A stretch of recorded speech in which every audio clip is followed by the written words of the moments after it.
Buenos días, chicas. A ver, os voy a explicar las lecciones de esta semana, ¿vale?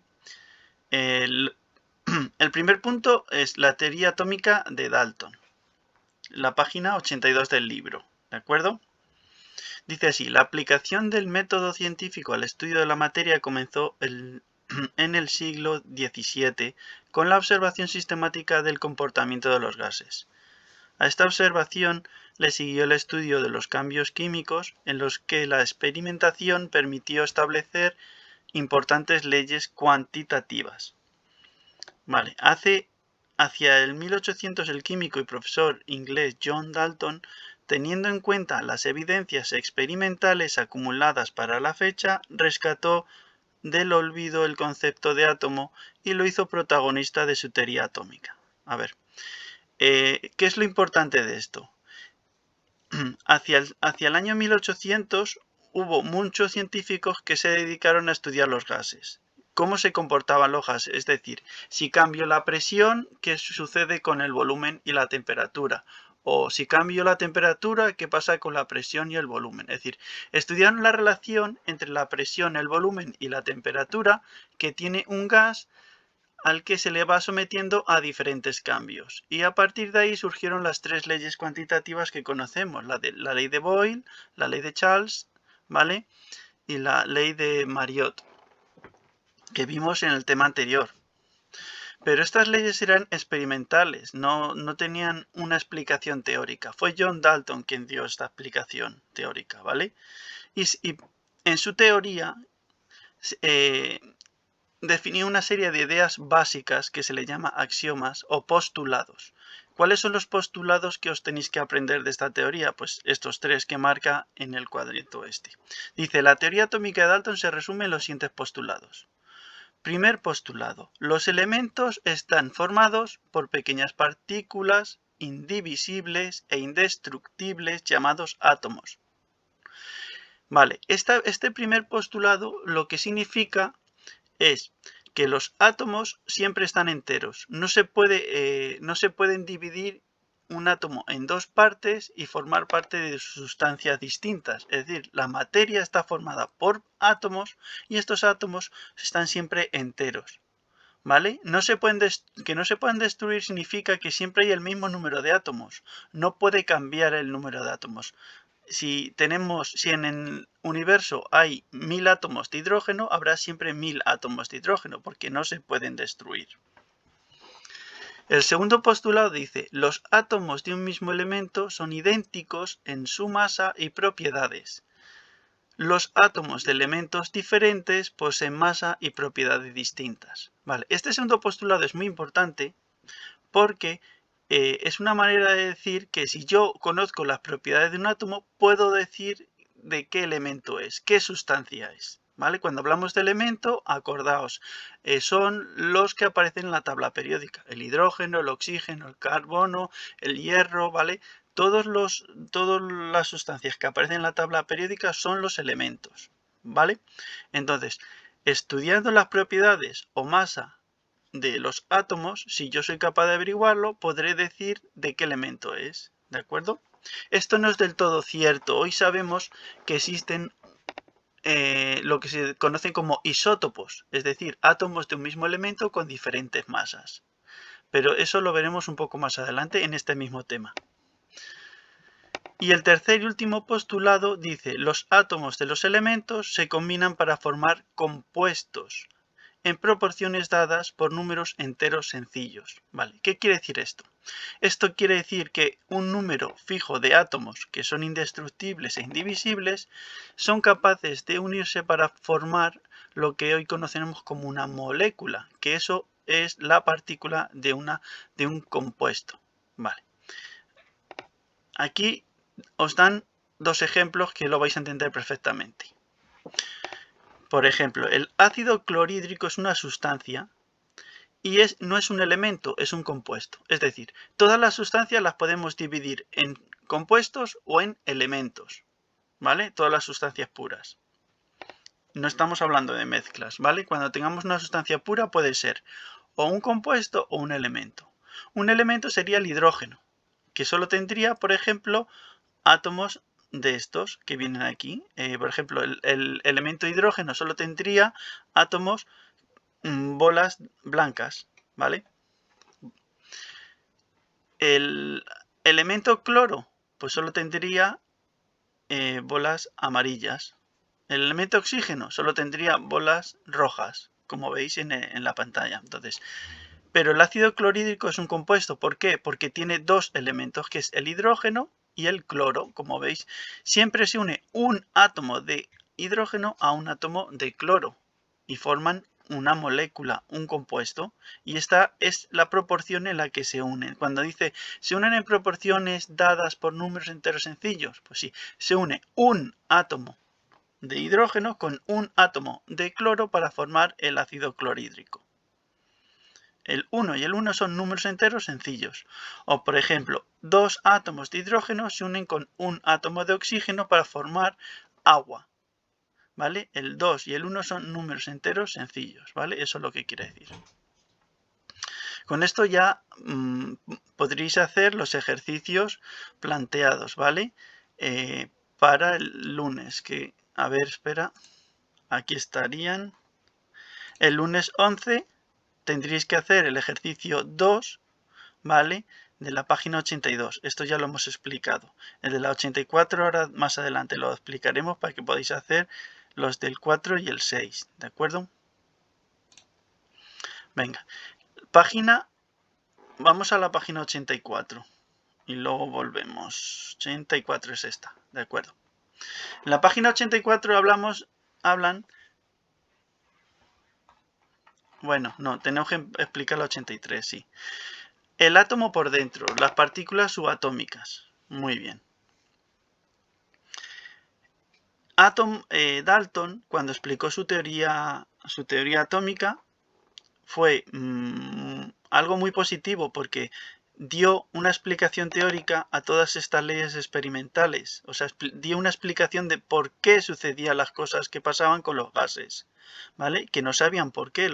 En ese momento los científicos no sabían por qué si tú mantienes la temperatura constante y aumentas la presión, el volumen disminuye de manera proporcional, ¿vale? Esto sería la ley de Boyle. Bueno, entonces, hoy sabemos que eso no es cierto. Sabemos que los átomos están constituidos por tres partículas fundamentalmente. ¿Cómo sabemos eso hoy? Pues gracias a una serie de experimentos. Como dice aquí, cuando propuso su teoría atómica, Dalton postuló que los átomos eran indivisibles. Sin embargo, a finales del siglo XIX se comprobó que realmente no es así, sino que están formados por partículas más pequeñas. El estudio de las partículas subatómicas se inicia en 1875 cuando el inglés William Crookes perfecciona un aparato que se conoce como tubo de rayos catódicos. En él se descubre la primera de estas partículas, el electrón. Thomson fue quien descubrió el electrón. Vale, este dibujo que veis en la pantalla, esto es un tubo de rayos catódicos. Exactamente es lo mismo que tenían los televisores antiguos, ¿vale? Los de ahora ya son planos, no, me refiero a los de hace mucho tiempo que eran muy anchos. Tenían una cosa de estas. Bueno, pues ¿en qué consiste fundamentalmente? Pues consiste en tener un aparato, ¿vale? En el que se ha hecho más o menos el vacío e introducimos un poquito de un gas al que se le somete a una corriente eléctrica. Se le hace pasar una corriente eléctrica por él. El resultado que se obtiene es que sale se ven una especie de rayos, ¿vale? Como veis aquí, en esta zona de la placa, la carga negativa del cátodo emite un haz invisible de partículas negativas, ¿vale? Como salen del cátodo se llaman rayos catódicos, ¿vale? Se hicieron diferentes experimentos, con diferentes gases, y el resultado era siempre el mismo. Entonces, la explicación que dio Thomson a este hecho es que los átomos estaban constituidos por unas partículas a las que llamó electrones, ¿vale? Y que eran negativas. Thomson recibió el premio Nobel por el descubrimiento de los electrones, ya que él fue quien determinó la relación entre la carga y la masa, ¿vale? Posteriormente, Millikan fue capaz de medir la carga, con lo cual lo que valía la carga eléctrica de un electrón, con lo cual con esos dos datos se pudo calcular también la masa. Bueno, entonces, en la época de Thomson, lo único que se sabía es que los átomos tenían una partícula negativa que formaba parte de los átomos. Como no se conocían más partículas, lo que dijo Thomson es que el átomo entonces consistía en una especie de masa gelatinosa, o sea, con algo compacto, ¿vale? En la que dentro esta masa tendría carga positiva y estaba incrustada en ella los electrones, ¿vale? Bueno, se habló de una distribución geométrica, ¿no? Sí, ¿de acuerdo? Pero bueno, esto no viene al caso.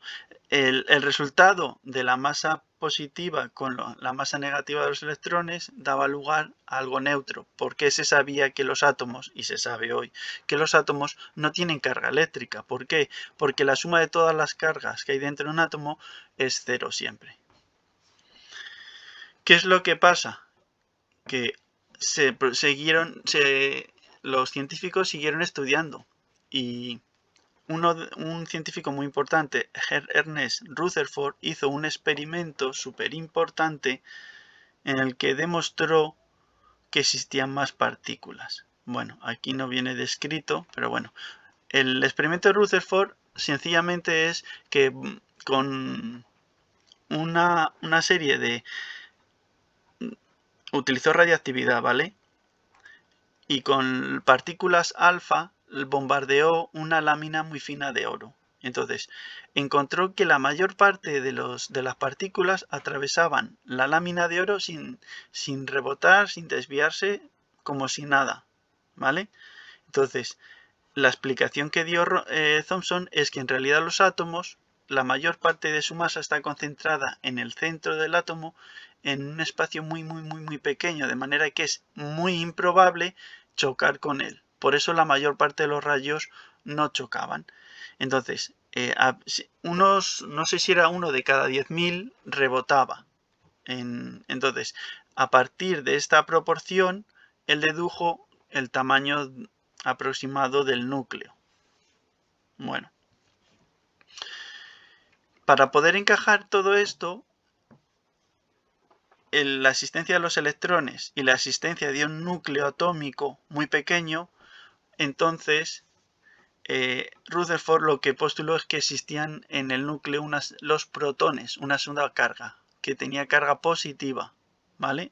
De manera que un átomo tiene tantos protones como electrones. Al final la suma de todas las cargas es cero, de esta manera.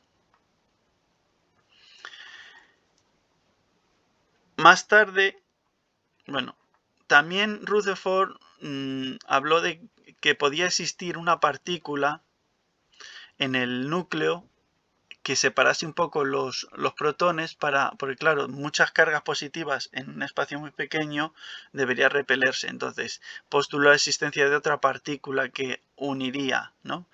Y de hecho se descubrió que fue el neutrón. El neutrón lo descubrió James Chadwick, ¿vale? Bueno, los datos actuales. Esto es lo verdaderamente importante, que esto es lo que tenéis que saber. En la actualidad tenemos un gran conocimiento de las partículas que forman el átomo. Las evidencias experimentales muestran que el átomo está compuesto por tres tipos de partículas, que reciben el nombre de electrón, protón y neutrón. Los electrones se caracterizan como una E con un menos, ¿vale? Son partículas de masa muy pequeña en comparación con las del protón o un neutrón y tienen carga negativa. Los protones, por otra parte, se simbolizan con una P con un signo más y son partículas cuya masa es aproximadamente 1840 veces mayor que la de un electrón y tienen carga eléctrica positiva del mismo valor que la del electrón. Es decir, tienen la misma carga que un protón y un electrón. El valor de la carga es la misma, pero el signo es contrario, ¿vale? Los neutrones se simbolizan con una n y son partículas cuya masa es muy similar a la del protón, pero que no tienen carga eléctrica, son neutros. Entonces, esta tablita que viene aquí os la tenéis que aprender. Los números no hace falta que os lo aprendáis, ¿vale? Es decir, para mí lo importante es que sepáis, en la carga, lo que tenéis que aprenderos si es, en el electrón será -1, en el protón es +1 y en el neutrón es 0. Eso es lo que os tenéis que aprender. No hace falta que os aprendáis este número de 1,602 por 10 a la -19, ¿vale? No vamos a utilizar la unidad del coulombio, vamos a utilizar la unidad electrostática, ¿vale? Que en unidades electrostáticas la carga del electrón es -1, la carga del protón es +1 y la del neutrón es 0, por supuesto. Y en la masa vamos a utilizar la unidad de masa atómica, de manera que la del electrón sería 0,05, es aproximadamente 0. Sabemos que no es 0, es decir, un electrón tiene masa, ¿vale? Pero muy poquita. Y la del protón y el neutrón es 1, ¿vale?